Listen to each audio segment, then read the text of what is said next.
My favorite version of the Teenage Mutant Ninja Turtles would be the movies from the early 90s. First one came out like in 1990, and it was pretty violent, and some of the parents complained. Started making trouble in my neighborhood, just like Fresh Prince of Bel Air, and so they toned it down a little and made it more PG. But it was still kind of exciting. And I like the other two films, which came out in like 92 and 93. And it was all about these four little brothers who are turtles. They get mutated by the secret of the Eye of the News, who was in the Power Rangers in 95. But it's a different kind of ooze. It's not like purple, it's green. And they're fighting. And in the first movie, it's pretty dark in a lot of ways. Not as dark as Dexter Morgan, but pretty dark nonetheless. And it's pretty devastating. He's able to entice the youth, just like AOC, and they go to the underground where nobody's looking at them. That's what happens when you do a lot of censorship. And you ban people and you have hate speech, and you're like, hey, get out of here, get off.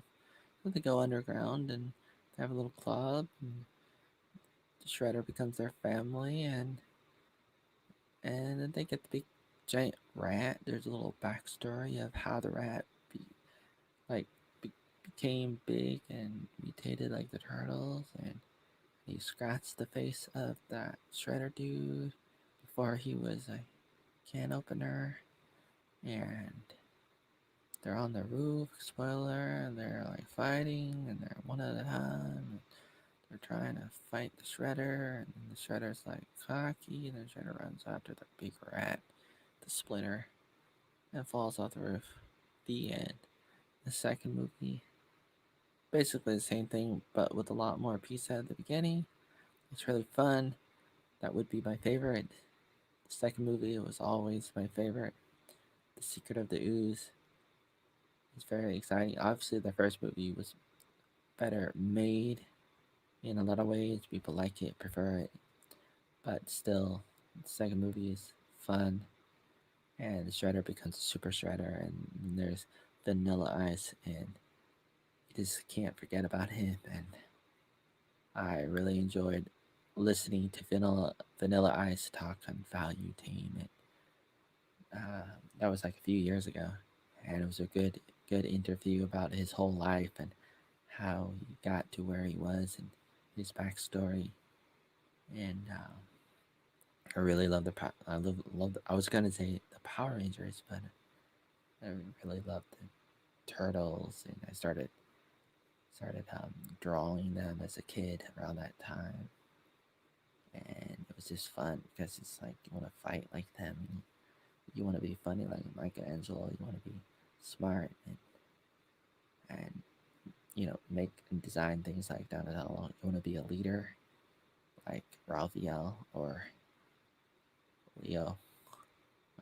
Who's the leader? I would. I've heard that originally it was Ralph, but then in the movies they made it Leo.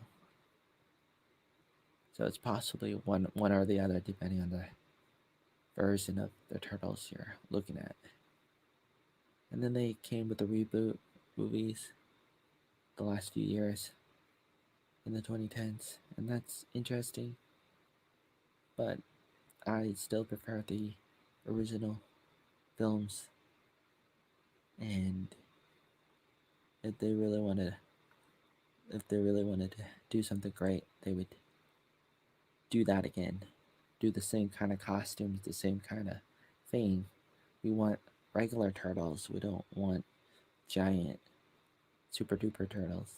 Even though that's interesting, they should just do old school suits, or what do you call those anamorphics, like things that they hop into, and do the live action stuff without the special effects. That's what I would recommend.